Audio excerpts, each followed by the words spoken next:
xinh xinh á, ngọt bật á. Chùm ơi. Xinh xinh á. Mày dọc mông.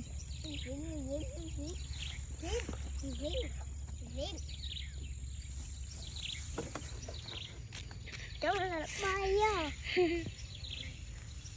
Viên này nắng này. Tí xíu á.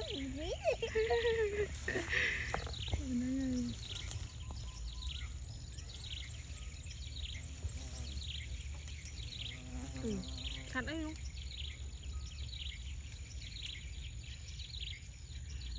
Cái thơ ấy năng nhiệt lòng camera.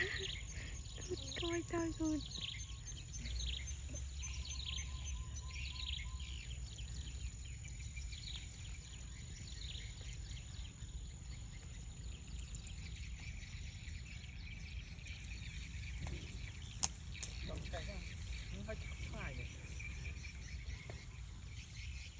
Rồi như sao mà trong thời họ.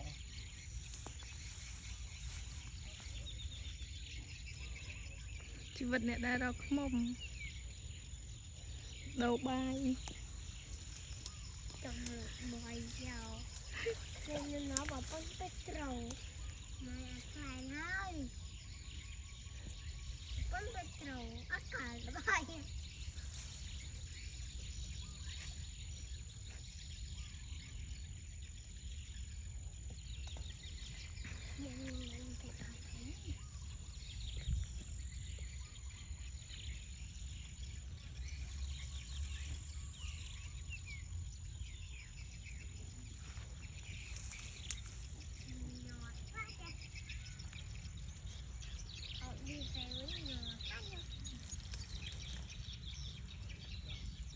Môn thì thơ ạ.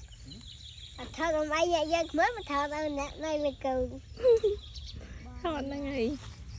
Bên này dọc mông du pè cho.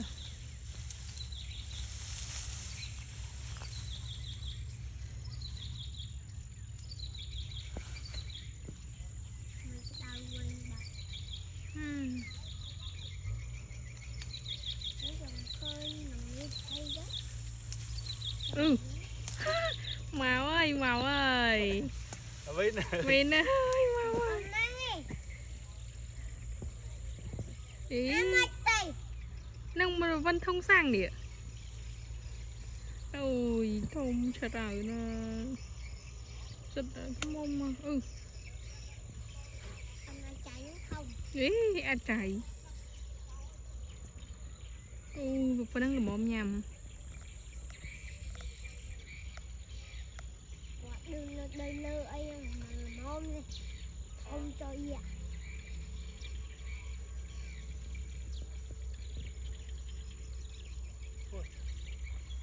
Ôi xin lỗi mà.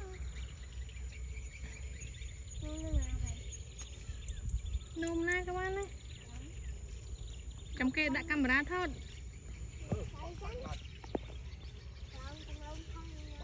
Bạn. Ừ.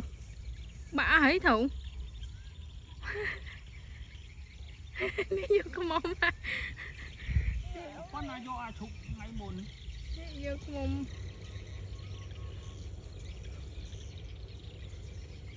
Vô có mông tăng piu phân chan côm ở đây nữa sao phân chan tiền.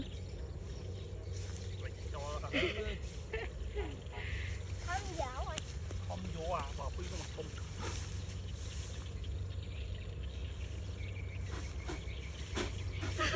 Ơi, mà